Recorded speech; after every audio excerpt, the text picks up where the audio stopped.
Where was the last place you saw the fireflies? Salt Lake.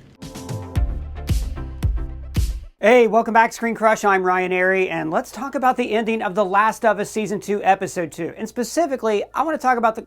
Wait, hold on. Spoilers, okay? Spoiler alert. Massive spoiler for The Last of Us. If you haven't watched, you're about to get spoiled. We warned you. So, we're going to ask the question, did Joel really deserve it?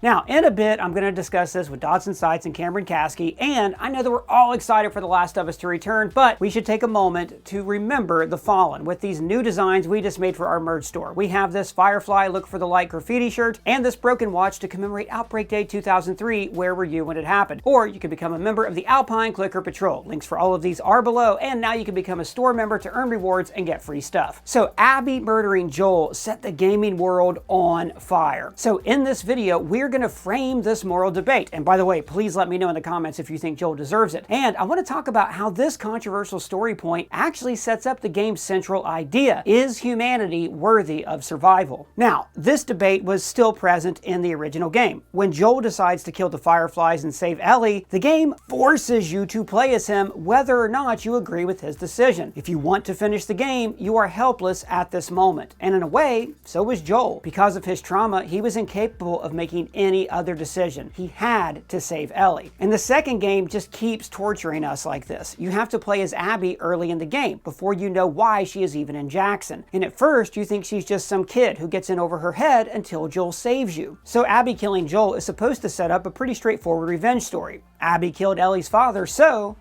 prepare to die.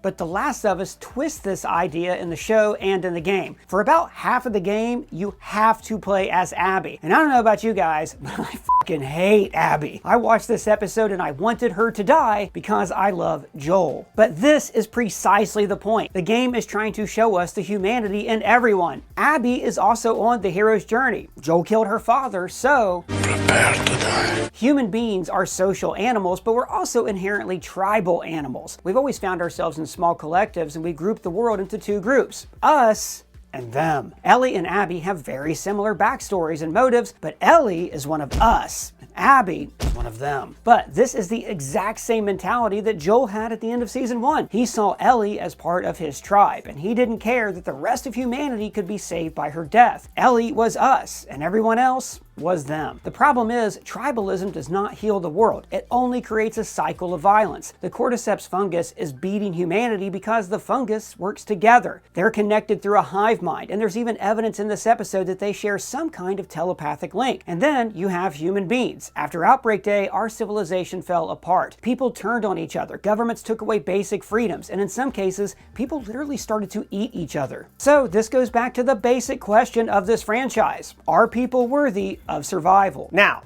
Person. What? You did it again. Oh man, my twitch is back. So you guys have probably noticed sometimes I get these nervous facial tics when I get stressed. Sometimes I blink my eyes, I clench my jaw, and doing this over and over causes me to get really bad headaches. Now, I used to think it was impossible to quit these bad fixation habits, and it turns out I was right. That's because I couldn't just quit, I had to replace, and that is where Fume comes in. Fume has no vapor, no nicotine, just natural flavored air that actually satisfies. No stress, no withdrawals, just a simple swap. Oh, what's Fume? Well, Fume is an award-winning flavored air device that draws flavor into your mouth, not your lungs. It's a great way to satisfy your oral fixation with non-toxic flavors, and it's safe to use anywhere. So I just want to show you guys, there is no vapor here. This does not need batteries, and it doesn't charge. It just has these flavor-based cores that you can personalize with delicious flavors like crisp mint or my favorite, orange vanilla. Tastes like a dreamsicle. Now, with flavored air, you can satisfy your oral fixation through this passive diffusion system that does not use electronics, vapor, or combustion. Also, it looks cool. I love how it's weighted, I love the wood design, and it just feels like premium in your hand. And it's also a great fidget tool that makes an incredibly satisfying sound. It's completely safe, and they continuously invest in third-party studies to ensure the safety of their products, and it's backed by doctors here in the United States. Fume has already helped more than 300,000 people to build better habits. So try Fume today, and if you order the Journey Pack now using my code ScreenCrush, you'll get a free Fume topper, an awesome accessory to level up your experience. Go to tryfume.com/ScreenCrush or scan the QR code on screen right now. Now back to The Last of Us. So let's be clear. Ellie is mad at Joel because of what he did. I don't think she's mad because he saved her life or because he ruined humanity's hope for a cure. She is mad because he robbed her of the choice. This is why she's so mad at him the last time they speak. But as Ellie says, she wants her immunity to be worth it. She wants the death of her mother and of Riley to be worth it. Her mother died saving her. The night Riley died is how she found out that she was immune. So Ellie believes that if her blood could fix the world, then it would mean that their deaths would be worth it. On the other hand, it was also wrong of the doctors and the Fireflies to make this decision for Ellie. They put her under without telling her why. So, as much as we'd like to think that Abby's dad was an innocent bystander, he was about to kill a child. And the first rule of the Hippocratic Oath is to do no harm. Now, like I said, this debate has been raging for years, and I want to talk to Dot and Cameron about it in a second. But it does all come down to how humanity can survive. When people cooperate, like in Jackson, they thrive. But when they turn on one another, like in Kansas City or Silver Lake, the civilization falls apart. And the first episode this season even sees this debate play out. Joel doesn't want to take in more refugees, and he teaches his nephew to call everybody outside the city monsters. That's right. How do we keep them out? We shoot them.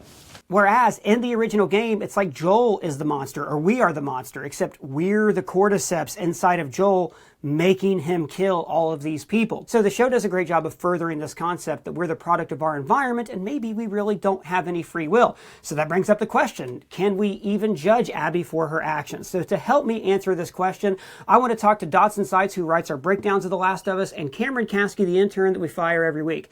So first of all, I want to get your guys' thoughts just on the episode, your cold gut reaction. I know you're both familiar with the games. Dot, let's start with you. What did you think of the ending? Okay, so I think the first thing is there are some major changes in how Joel dies in the game versus how he dies in the show. We point that out in the breakdown. But to me, like the biggest change is the order of how we've presented Abby. We already know who Abby is going into this. She gets her chance to make her speech. And in some ways, it kind of waters down the big whiplash that we got in the game when we were just like totally caught off guard by the fact that like as soon as he mentioned his name, Joel, everyone in the room turned, boom, Abby just blows off his leg. And it, like jaws dropped kind of thing in the game when you saw that. But there was a much more of a build-up here to it. So parts of it I liked better, and parts of it I thought I was like, this just hit a lot harder in the game. So I have a little bit of mixed feelings about it overall. Do you think that taking away that gut punch was, I mean, the two choices were you either show Abby at the start of the first episode or you don't. And if the show is trying to position Abby as kind of a co-protagonist along with Ellie, then I think the way they did it makes more sense. Would you agree with that? I think so. And I think that also, right, it's the same question that HBO had with what to do with the Red Wedding way back in the day. Everyone knew this big thing was coming up, right? This big, like people that read the story before, they knew it was coming up. They knew it was there. Honestly, there's a lot of people, I remember when I was watching it then, they were like, oh my gosh, I can't wait till we get to the Red Wedding. And so like even some people that didn't read the books kind of knew something was coming along. And, you know, I felt like that delivered very well. But I think they took a different approach here, assuming that people that are watching the show have already played the game. So that's not going to be a surprise to them anyways. And so in that case, they kind of went with a more Winter Soldier direction where it's like, hey, we're not going to keep it a secret the entire time. Like the audience is going to know. The big person that it's a surprise for is Ellie and Joel. And in that regard, I think it works better for the show that way. So, Cam, what did you think of the ending?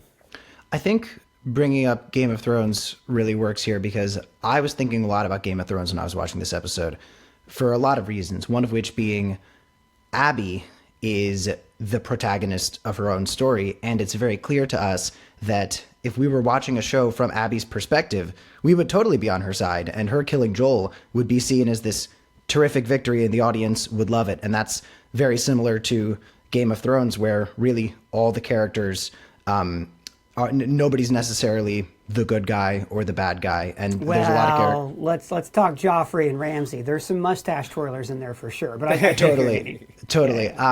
I guess I meant more with the POV characters, but that's for book nerds. You know, this episode reminded me of something like the Red Wedding, or something like the battle at the Wall at the end of season 4 of Thrones, or even Battle of the Blackwater, where you've got these people charging the wall. And it's this, this is the episode where Joel dies. That's what it is. But it's also a great TV battle episode where you get to watch, the defense of a post, and you get to watch a very well thought out process that these people have developed to defend it. And then at the end, sort of like the Battle of the Blackwater in season 2 of Thrones, even though there's sort of a decisive victor, it doesn't feel like very much of a victory. And when you're looking at the aftermath of this battle, it does sort of feel like everybody lost. But the reason that I specifically bring up Thrones here is when you're reading the book, The Red Wedding and the Battle at the Wall are very different. When Ygritte dies in A Storm of Swords, it is right around the beginning of the battle with the wildlings. It's not at the end at this perfectly dramatic moment. And that's because when you're adapting something like the book or the video game where people don't know what's going to happen yet, and you do know how it's going to go, there's a different way of going about it. So if I'm The Last of Us, if I'm the creative team for that, and I'm aware that most of the audience is going to know Joel is going to die here, I have two options. Do I recreate the game frame by frame as if it's going to be a surprise, or do I accept the inevitability of it, accept that people know it's going to happen, and use that as an opportunity to say, okay, how can I make the most dramatically rich version of this? And I think that's what they did. As somebody who's played the game at least twice through and whose cat is featured in the game, thank you, Michael.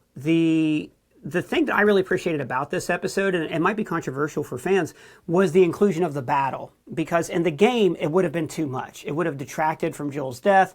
But I think in the show, which is more of a visual spectacle, to keep people engaged, it was great for me because I didn't know how that was going to end. We had those cordyceps roots that we talked about last week. I thought that might imply something later in the season. So just to bring all of that in, and speaking of Thrones, I'm glad they didn't hide kids in the basement where the roots break through and get them like at the Battle of the Long Night. That I appreciated. I appreciated changing that up into big action set piece. Did you guys have any thoughts on that? I mean, I loved the battle scene. I thought it was a great addition. I think that to your point, it wouldn't not have only worked in the game just because of the scale of it, but because of the kind of game Last of Us is and the combat system, it would have been just way too chaotic to have a scene like that in the game. Yeah. The thing I liked the most about this episode, but way outside of the ending, was how much we saw about the fungus evolving and changing, and we got really interesting information on how the cordyceps is behaving, right? The fact that it was, burying certain parts of the fungus so that they could stay warm and then emerge later for such a big battle scene like this, or the fact that the bloater, we saw the infected turning towards the bloater when they were about to breach. That's battle strategy, right? Whether it's whether it's telepathic or it's like birds, right, following the leader of the flock. That was interesting. Whether it's natural or not. And then I think the biggest part was when I saw the flamethrower going there. I remember playing through there and being like, okay, I've got a bloater going around here. I need to craft some Molotov cocktails, right? That's the first thing that you usually do when you see a bloater is that's where you go for the weakness. And boy just stood up there looking like the Stay Puft Marshmallow Man, right? He was able to take all of that. That to me is definitive that the fungus is adapting, and definitive that the fungus is adapting even further than we saw it in the game. So the potential that they have with that, that I think is, being that it's something completely unexplored in the game, I'm really, really interested to see what they do with that there. And I think that the battle scene kind of was the place where all that got introduced. Yeah, it's always tough with zombie stuff because you always have to find a way to escalate it. Yeah. Zombies in George Romero movies are pretty much had this straightforward thing. The Last of Us introduces different types of zombies. But then once characters in The Walking Dead become really good at killing zombies, they become boring. So I think you're right about the escalation there. Let me ask you this question, Cam. I talked earlier about how I know Abby is totally justified in what she does. She's in the right. And I want to talk about whether or not Joel was right in just a second. But I still hated Abby in this episode. I will always hate that character for killing Joel. And I'm not saying I'm right. That's the point of the game, to force us to control somebody that we don't necessarily want to. What are your thoughts on Abby as a character in this? I think, Abby is somebody that you hate because you love Joel, but the show is so great that I think you do have an awareness that that's why you hate Abby, because like I said before, in really any other circumstance, if you had just reframed the story and focused on Abby the whole time, this is a young woman who watched her father get murdered by some guy who just shot up a giant building, and she's getting revenge. How could you want to stop her? and it calls into question what revenge, what it's worth, and, if there's anything just to it. And that's really one of the biggest themes of the game and of the story. One of the interesting things I'll say about Abby is that Caitlin Dever, the actor playing her, who is one of the best in our generation, the people who are mad that she's not muscular enough are the same exact people who are mad that Abby was muscular in the first place. It's a weird controversy. Like, I feel like there's no middle ground here. Why did they make a woman strong? You can't make a woman strong. That's woke. And then Caitlin Dever's like, not a giant jacked Hulk. And they're like, oh my God, you're not doing the video game. I'm like, okay, relax. She is formidable in her performance. It's the same thing as we were doing a Daredevil talkback, and this guy we were talking to was saying that Kingpin wasn't giant enough. And I was like, okay, well, Kingpin doesn't need to be a physical giant more than he needs to be formidable. He needs to feel like the Kingpin, and Caitlin Dever feels like Abby. And I think that she really has the strength to take this new role as a sort of dark protagonist in the story. Were either of you just continuously freaked out by how much she looks like the game character? Like, as I was watching the episode, there were times when I was like, I feel like I'm watching Abby, like the real Abby. I'm not saying that's one for one, but like she really embodied that scene pretty perfectly. And The Last of Us too. I mean, that final scene in the first game where you can see the nuance on Ellie's face as she accepts Joel's lie, it's just incredible what they're able to do with facial expression. So I agree. I think she was great in the episode for sure. However, the character she's playing is my worst enemy. Dodd, what about you? What are your thoughts on Abby as a potential protagonist for the show? After I played the game, I closed the game and said that Abby was my favorite character. And I still stand by that in the game. And I think that, I think that that's a compliment to Naughty Dog's storytelling and how they really put her in the beginning as someone that it's hard not to hate. And then throughout her narrative, they really kind of make a case for her. Abby as a character, I think that in the show, they make her very monologue-y and she talks a whole bunch, right? And we kind of get that later in the game, which I really liked that development for Abby. We didn't know who she was, and then we kind of learned it later. This time it's really front-loaded, and so I'm still kind of adjusting to this Abby. Like, I was great hearing her finally get a chance to monologue in front of Joel about, how does Joel say it? Just say whatever speech she had rehearsed. Like, she actually got to say the speech that she had rehearsed this time. But I don't know if it was better, right? So I think that right now I like the game Abby more so than the show Abby. But honestly, as a character, I still love what The Last of Us story does with her character and showing how showing her first as this villain, and then we kind of really learn the strengths of her character later on. And I'm excited to see that. Yeah, and I'm not going to get into too many spoilers for the game, but the game definitely is about the cycle of revenge and violence and where it leads and why it's bad. And I'm looking forward to people who don't know the game getting to watch that along with us. The whole thing, though, does go back to, of whether or not we like Abby, does go back to the central debate at the end of The Last of Us show and in season 1, which is, was Joel right? And trolley problems aside, I think we're all people who have a certain degree of emotional intelligence and some experience with therapeutic terms. Cam, what do you think about this? Or then and now, like show, game, whatever, was Joel right or wrong?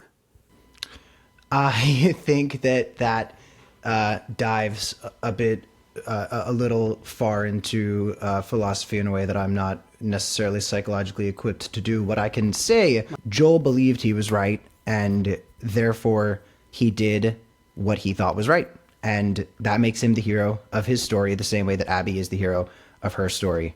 It's a similar moral dilemma to, should we be making more room in the settlement for refugees to come in? As far as Joel was concerned, the reason he was against it was to protect everybody who was there, thus making him on the side of life and safety, right? Mm-hmm. So he was the hero of that situation. And then his hypocrisy was called out when he was reminded that he was a refugee himself. So that's The Last of Us, and we'll be meeting a lot more characters this season who present similar problems in terms of everybody sort of being the hero of their own story. And it's dark and it's sad, and what I can say is that I don't think Joel was right to shoot all these people to save Ellie. I think that he should have let them try to save the world using Ellie's DNA. I think that he did something where, as far as anybody knew, he was preventing a cure for this world-ending disease or whatever from being developed. But I also have never had a child. And, I think I hear very different things about the Joel situation from parents and non-parents. People I've spoken to who have kids are like, will I shoot that many people to save my baby? I'll shoot 1 trillion people to save my baby. Whereas my friends who are, not parents are all like, oh, Joel is a crazy maniac. It's the same reason we don't let family members sit on juries in trials, though, isn't it?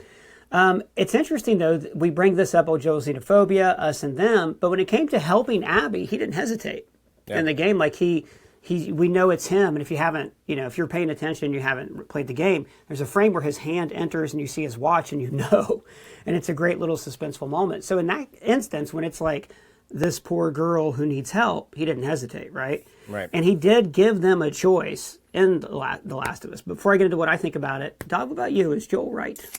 I am solely on the side of Joel is wrong. I understand the argument, and I don't have kids. I know people are going to come at me in the comments about that same thing. It'd be different. I probably will, but we still look at Wanda as a villain, even though she did everything for her kids, right? Like there is, to me, it's not necessarily of whether or not he would have gone through with letting Abby go through the procedure. That's not necessarily it. I think that there is a valid reason to say, hey, you guys don't know enough. I'm not risking my daughter's life for this. And you mean Ellie go through the procedure? Ellie go through the procedure, Yeah. yes. I don't think that, that's the problem with why he's wrong. I think why he's wrong is going through and executing all the rest of the Fireflies, including one of the top surgeons, right, in order to do so. Would it that was a bit much. That was a bit much. Yeah, I'll give you that. That I think not only eliminating some of the best medical assistance that could be needed in the apocalypse, but also eliminating the revolution, right? Like that's kind of like wiping out the Rebel Alliance. The Fireflies were the beginning of those rebel groups, and what happens in the vacuum of it? We have groups like the WLF that form, and the Sephirites, and all of those. Well, if the Fireflies were down to 18 people, I don't think it didn't create much of a vacuum. Sure, but they could have resurged from there. There is a moment where he hesitates to kill the doctor, and he does it because he knew that as long as that doctor was alive, Ellie would never be safe. Right. I mean, there is that, right? I think that is a fair trade-off to say, like, hey, like, he knew that they would be coming after him anyways, but one option still leaves the doctors alive and gives them the option to do that versus the other. And I think that to me, always puts Joel squarely on the side of being wrong. And I think that because of the perspective we're put in the first game, we're meant to always look at Joel as the hero, but that's kind of the great thing about what the story does. Can I just say one quick thing? I am willing to bet I'm gonna drag appearances into this. I think that if Pedro Pascal wasn't super handsome and charming, the audience might have a different take. And I think that if Caitlin Dever was played by like a cool action star looking dude, like Glenn Powell, people would be like, "Oh, I'm on his side." But if some slobby, fat, not charming, loserish looking dude went in, like me, for example, if Cameron Britton, the guy who played Ed Kemper on Mindhunter, went in and shot all those people to save Ellie, I think people would have a different take. But Pedro is the type of person who we're conditioned to see as a hero.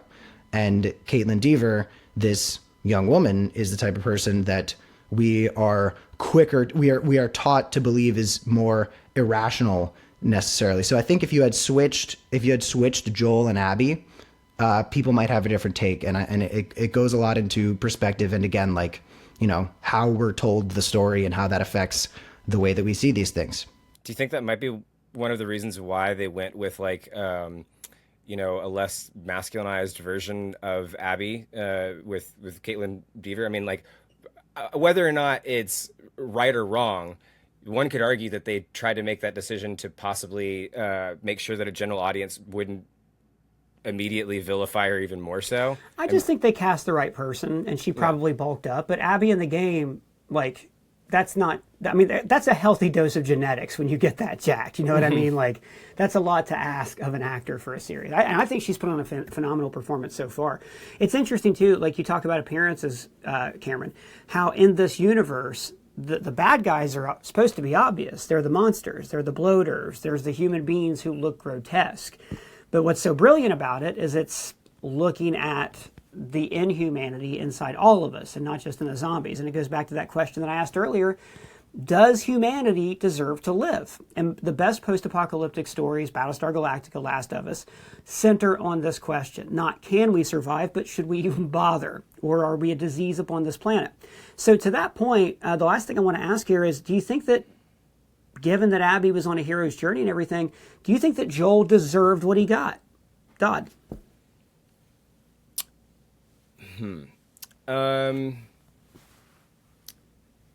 Yeah, no, I think that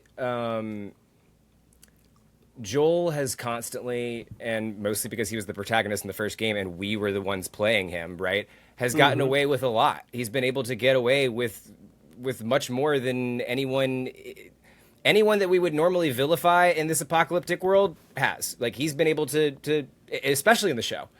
So hey, just to a reminder too, in the years between, he and Tess did horrible stuff. They would fake being injured and kill and rob people, and so yeah, he's no angel for sure. Right, and I think we're gonna even find out more details about that. I'm really interested in what's going on with Eugene and that whole storyline of how they've expanded that. Do you think maybe Eugene knew and he killed him to keep him quiet? I think so, and I think that we're going to start to see him. A lot of the colder sides of Joel, and maybe even in a much more brutal light than we had before. There was a couple of times when in that final scene when Abby's monologuing at him, and we don't get this in the game because she doesn't get the chance to make this speech, but he can't even look her in the eyes because he knows she's right. Yeah. So I think that even Joel agrees to a degree that this is justified. I kind of thought that in the game too. Cam, what do you think? Did Joel get what was coming to him? Listen, you around, you find out. You know, you talk shit, you get hit. And like you said, Joel seems pretty aware of this. He seems to, in that moment, be accepting the inevitability of it all. It's like, yeah, it turns out when you go in and shoot a lot of people, you might get shot. And you might get beat to death by somebody whose father was murdered in front of them. My question is, and this is really getting into the darkness of Joel, do you think Joel, in his final moments, was thinking, man, this is what I get, and I can't blame this young woman. Real recognizes real. I would totally do this shit too. Or do you think he was thinking, I should have shot her too? And I don't know if we'll ever get that answer. I doubt we will, but I think he was regretting helping her to begin with, but I do think that, especially from what we've seen, and that's what's great about this show, it's able to expand on things the game wasn't. His therapy session in episode 1, you know, he knows that he's wrong. He knows that what he did drove this wedge between him and Ellie, the reason he did it, right? I think he's almost relieved when he is unburdened by this, except his number one thought when he died was, is Ellie going to be safe? Is Jackson going to be safe? Because he looked down and saw those fires. That's what I think. I think if nothing else, Joel is a kind of, like, the show is ultimately about love and how people express love. At least how love is what makes us worthy to survive. Joel expresses love for others through protection. Like, that's his love language. So I would imagine that those were his final thoughts. My take on all this morality has always been Ellie didn't necessarily have a problem that Joel wanted to protect her. She had a problem with being robbed of the choice. And that should have been what Joel, if he would have really respected Ellie, that should have been his problem. It should have been put a gun to the doctor, wake her up, tell her, and let her make the choice. And I think that's really, because in a way the Fireflies are wrong. The doctor, we're like, oh, the poor doctor. But like I said earlier, he was violating the Hippocratic Oath. He was going to kill a child. And he knew that. And they were keeping it secret from her. Yeah. Because they didn't want to take the chance on a no, but the Fireflies did it by a half measure. They should have killed Joel to begin with when he was unconscious. If you want to get down to it. Yeah. All right, well, guys, I'm going to wrap it up there. It was great talking about the episode with you. As always, you can find their social links below. Dodd writes our Last of Us breakdowns. He's doing a great job. Check us out every single Sunday or Monday, depending on whether or not we get screeners. And Cameron, you're fired. And if it's your first time here, guys, be sure to subscribe and smash that bell for alerts. For ScreenCrush, I'm Ryan Airy.